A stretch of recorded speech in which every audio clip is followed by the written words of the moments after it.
Como habéis podido ver en el título, voy a hacer un análisis retórico de la primera escena del piloto de la serie Brooklyn Nine-Nine.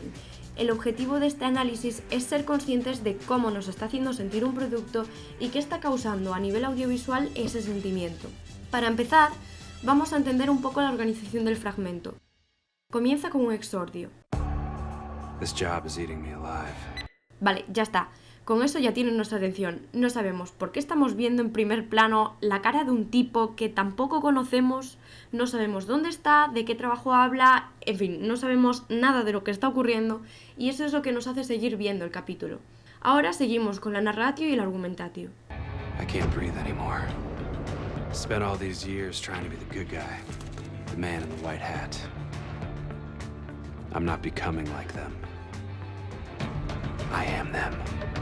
Hey, what are you doing, weirdo? I'm doing the best speech from Donnie Brasco. Or actually, 10 of me are doing the best speech from Donnie Brasco. What's up? Get it together, man, okay? So the store was hit about 2 hours ago. They took mostly tablets, laptops, and cameras. Sorry. I'd like a list of all your employees, whoever had access to the store. I'd also like to apologize for my partner. His parents didn't give him enough attention. Continuamos con el peroratio, que refuerza las ideas ya expuestas. Detective, I already solved the case. We're looking for 3 white males, one of whom has sleeved hats on both arms. And how do you know that? I had an informant on the inside. He's been here for years, watching, learning, waiting. His code name? Fuzzy Cuddle Bear. He's an Anacam.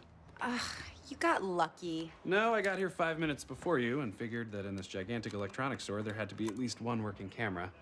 Oh, hi, bad guys. You did it, Fuzzy. You busted him. It's time to come home. I'm not sure if I can.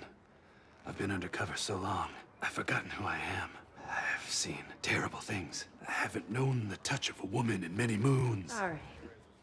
Detective Santiago! Don't walk away from me! Y para finalizar, nos dan un epílogo de regalo que podría haberse suprimido, pero es como el postre, siempre entra.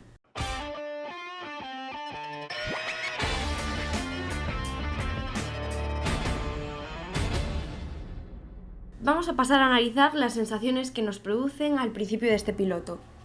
Empezamos con alguien hablando a cámara, como rompiendo la cuarta pared. Tiene un tono de voz que hace que pensemos que es un tipo interesante o como mínimo bastante intenso. La cámara lenta, la música y la poca saturación de la imagen potencian bastante esta sensación. Y cuando se alcanza el clímax de la intensidad, cuando coinciden la música, la mirada a cámara y su locución, se rompe todo. Al encabalgar la voz de otra persona, que por cierto coincide con el brusco corte de música, pues se anticipa que nunca hubo una ruptura de la cuarta pared. Vemos quién era la que hablaba y cuando se abre el plano ya se hace obvio que nunca nos estuvo hablando los espectadores.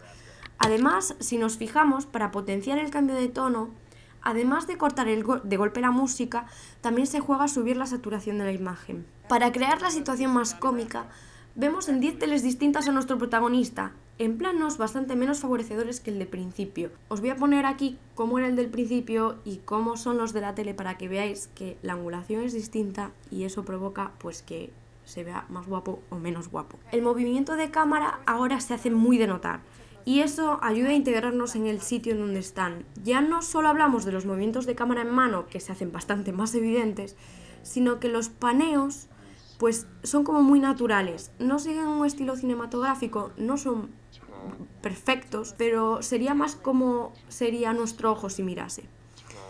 Después de unos segundos de seriedad en los que nos vamos ubicando más en la historia gracias a la conversación que tienen, se escucha una música y gracias al movimiento de cámara se descubre una situación que desvía las expectativas de seguir en esa línea seria y produce un segundo gag.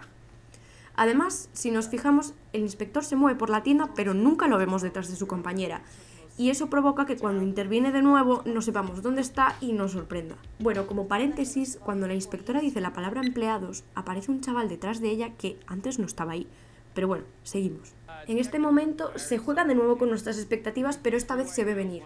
No solo por la experiencia del principio, sino porque tanto el tono de voz como la música son mucho menos tensas y bastante más cómicas. His code name?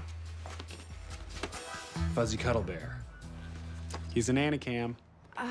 You got lucky. No, I got here 5 minutes before you and figured that in this gigantic electronics store there had to be at least one working camera. Ahora mismo, probablemente estemos sintiendo que ella es como menos competente que él. Esta sensación no es solo por lo que está pasando. Si te fijas en la composición del plano, al fondo, en las teles, aparece ella. De hecho, aparece ella como en la más grande, como mirándolo a él. Antes de que podáis pensar que es una teoría conspiranoica, dejadme decir que este detalle no es aleatorio. Y no puede serlo porque la cámara que los graba se ha movido. El ángulo de la cámara que los grababa antes es distinto e incluso el fondo es distinto entre ellos. No se hubieran tomado los productores, señores, de esta serie tantas molestias si no fuese para algo. Oh, hi bad guys. You did it, Fuzzy. You busted him. It's time to come home. I'm not sure if I can.